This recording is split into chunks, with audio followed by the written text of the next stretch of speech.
Hey, it's Jake from DeleteYourEmails.com, and I hope you and your loved ones are having a happy new year. Me personally, I spent the first week of 2025 as sick as a dog. And I'm not one to do health scares, I don't think my health's declining, but sometimes your nose gets so runny you might think you'll die.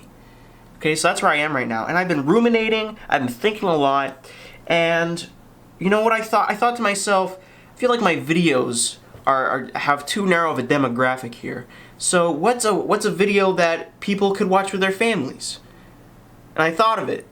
A top 10 list. As corny as it is, I'm gonna have to take you back to the early 80s. Personal computers start popping up in households across the land. Gone were the days of the giant calculator that took up a whole room. Now, computers were not only affordable to the common man, but they were shrunken down to the point of being a brick with a keyboard embedded into it. And you look at the keyboard, and you look at your office typewriter, and you go, it kind of looks the same. And now that I think about it, why would I want to keep fiddling around with paper smearing white all over my typing quirks only for the pages to get jumbled out of order in a vanilla folder? And just like that, word processing was born. Early hits like WorldStar and WordPerfect definitely made a splash back in the day, but they were far away from today's standard of Google Docs and Microsoft Word. But oh, it was coming. Microsoft had ambitions. They were working their little fingers to the bone to compete with anything and everything related to personal computers. And in 1983, Microsoft Word was thrown onto the shelves. About 20 years of updating later, it became the word art beast that we all know today.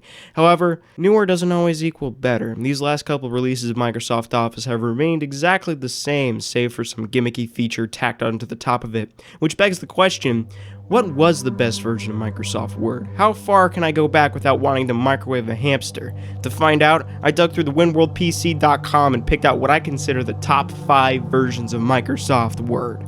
Now, as much as I would have liked for this to be like a full top 10, because top 10 sounds really good as opposed to top 5, there's only about 12 major releases of Microsoft Word, and I feel like you have to exclude more than 2. For the stakes have to be higher is what I'm saying, right? It's like if I made a list of the top 300 Super Nintendo games. There has to be something excluded. I don't know. I think Watch Mojo killed this whole thing, but anyway, let's get started with the top 5 versions of Microsoft Word.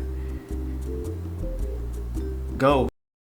Number 5, Word 1 for Windows. Yeah, we all have to start somewhere. Before Microsoft had a monopoly on the PC market, they were still in competition with a bunch of other software companies, even on their own operating system. That's right, a bunch of word processors had already been ported and released to Windows before Microsoft could think to make their own. Most of its design is copied from Word for Macintosh, but it's not nearly as sharp. It's absolutely drenched in that early Windows awkwardness. The buttons are extra jumbo, there's a dedicated small caps button right next to italics, and you save by hitting Shift F12. Shift F12. But that's what I like about it. Its pile of quirks will definitely throw some people off their first time, but its roughness makes it almost adorable. That's why it's number 5, because it's quirky. Word 1 for Windows, number 5. Number 4, Word 2016. Now you might think it's weird to put this one on the list because it's so modern, but that's exactly why it's on the list. Because it's still modern. It's nearly identical to the latest version of Microsoft Word. Compare and contrast here, it's still blue and shit. If you need to process words and you don't want to look like a weird freak while doing it, go with this version. Do you know how awkward it'd be if your friend asked to see the book you've been writing and you pull up the fucking MS-DOS version of Microsoft Word? Don't go there, man. However, since it's a more modern version, it still includes some of the modern Microsoft cattle prods with it. When you first launch it, you'll get about a dozen pop-ups asking if you want to send everything but a blood sample to Microsoft. The fuck, what data could you possibly siphon out of this? Hey, we have to know if you put 2 spaces after a period. Your ad experience depends on it. But hey, you're excused, because look at all these crazy features. Ooh! It's even got plugins. It's too many plugins. I can't even...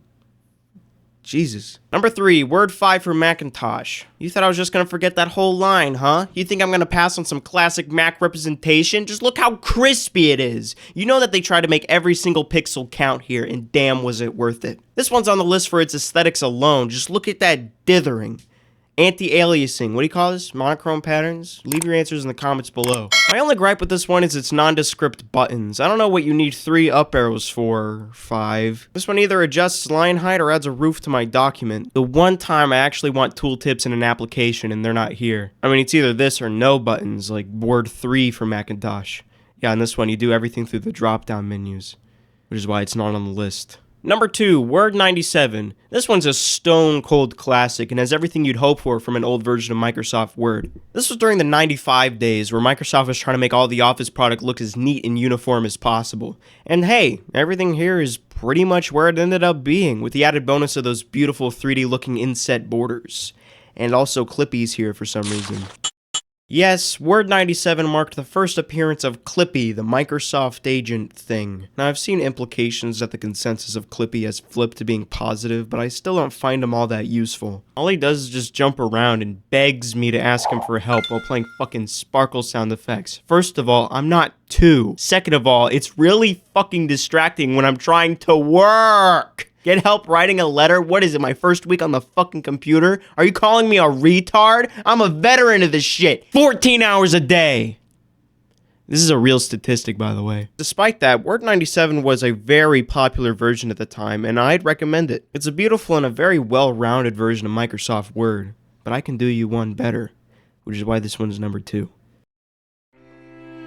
Number 1. The beauty, the elegance, the gradients. Word 2007 was released alongside Windows Vista, and although Vista had its shake of problems, especially on the hardware at the time, everyone can agree that the arrow design was Windows at its most beautiful.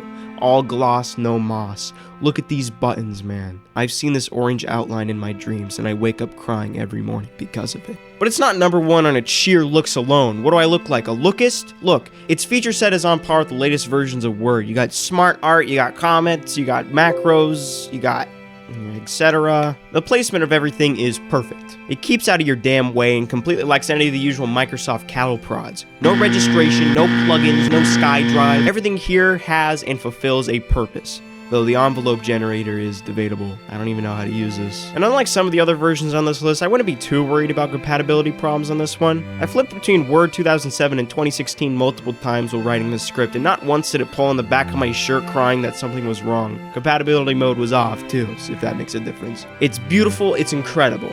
So with all this in mind, I've decided that my go-to word processor from now until the day I die will be Google Docs. Fuck you.